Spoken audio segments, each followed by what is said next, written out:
From line rooms to today, the long journey of Sri Lanka's estate Tamil workers. The story of Sri Lanka's estate Tamil workers. For 200 years, a community lived in the shadows of a nation they helped build. They plucked the tea that carried Sri Lanka's name across the world, yet lived in dwellings unfit for human dignity. This is the story of the estate Tamil workers, uprooted, forgotten, and still rising.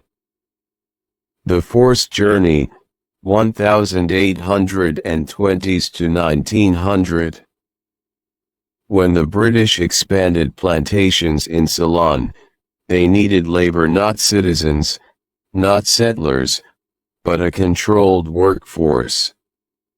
So they turned to the poorest villages of South India. Tens of thousands walked across jungles, losing loved ones along the way.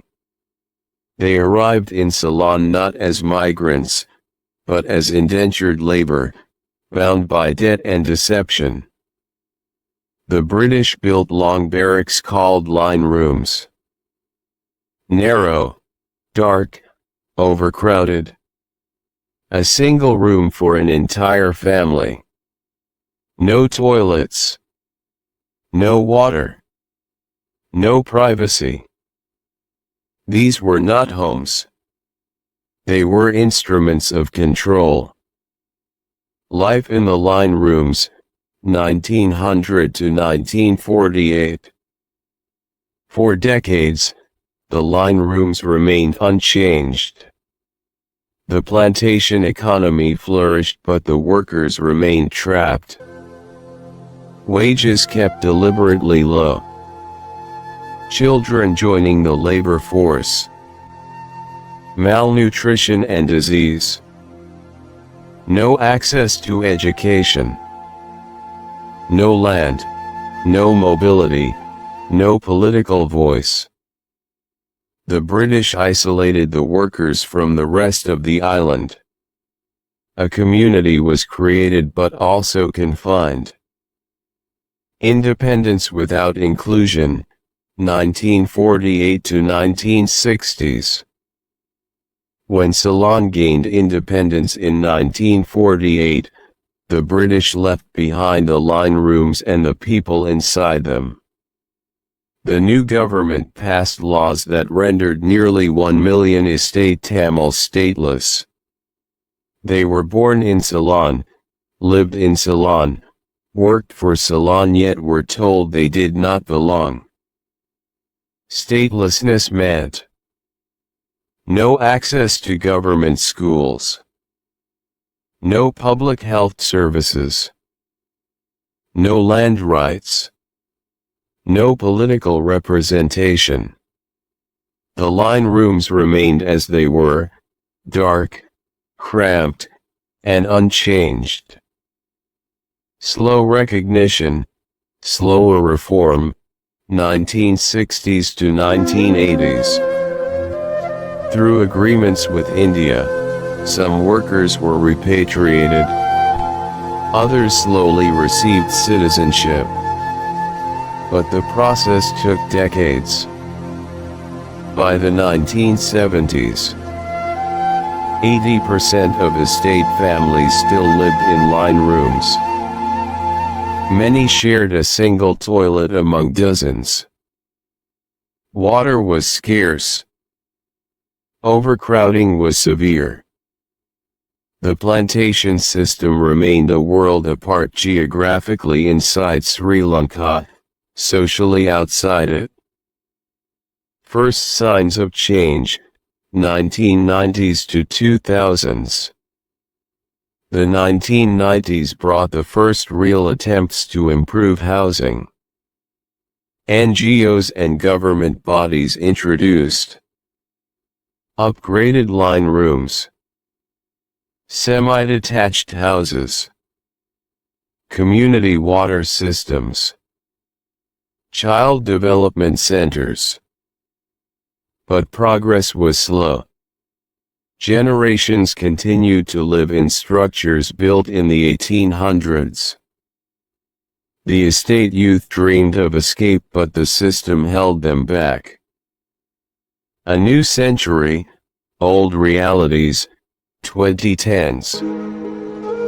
By the 2010s, the world was changing, but the line rooms remained. Even in 2015, nearly half of estate families still lived in century-old line rooms.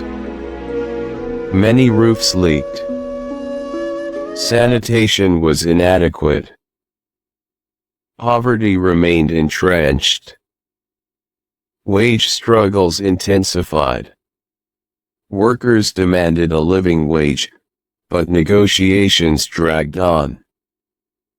The community that built Sri Lanka's most iconic export still lived in colonial-era housing.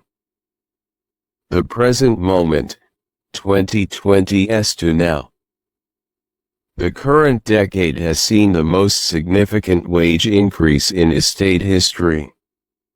The government has promised to uplift housing and replace the line rooms. Some progress is visible.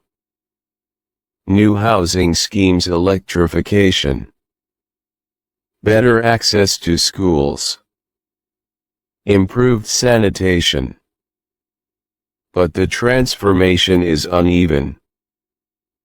Thousands still live in dilapidated line rooms.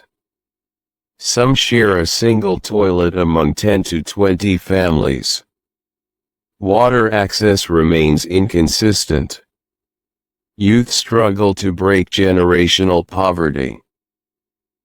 The line room, a colonial structure, still stands in many estates. The emotional truth.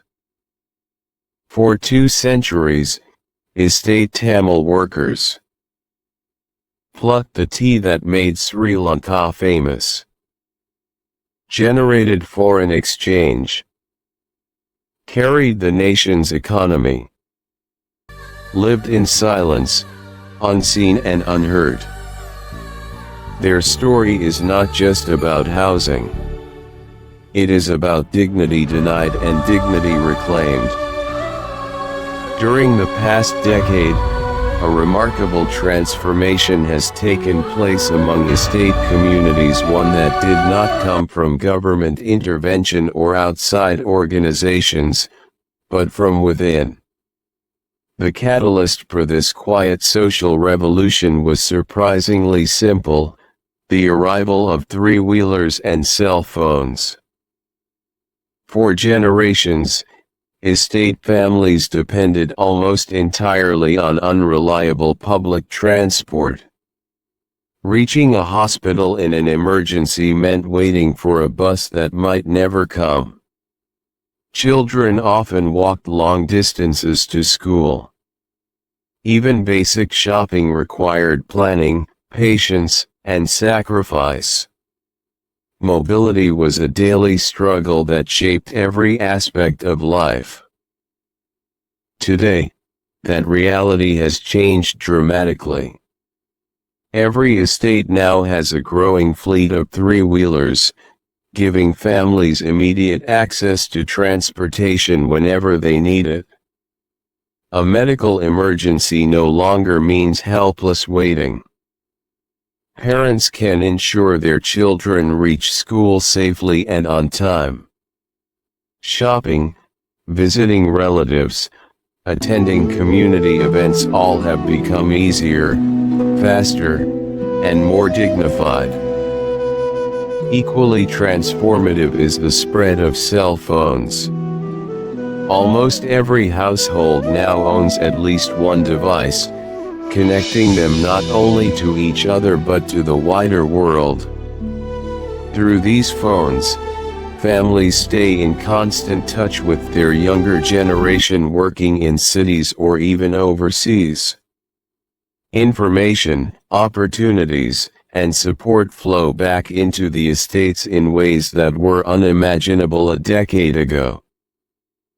These two simple tools, mobility and communication, have empowered estate communities from the inside out. They have strengthened family bonds, expanded horizons, and given people a sense of independence and possibility that had long been denied to them. The future. Today, Sri Lanka stands at a crossroads. Will the line room finally become a relic of the past? Will the community that built the nation's wealth finally receive the dignity they deserve? The answer depends on political will, national conscience, and our ability to confront history honestly. The last line room has not yet fallen. But it can and it must. Dignity is not a privilege. It is a right.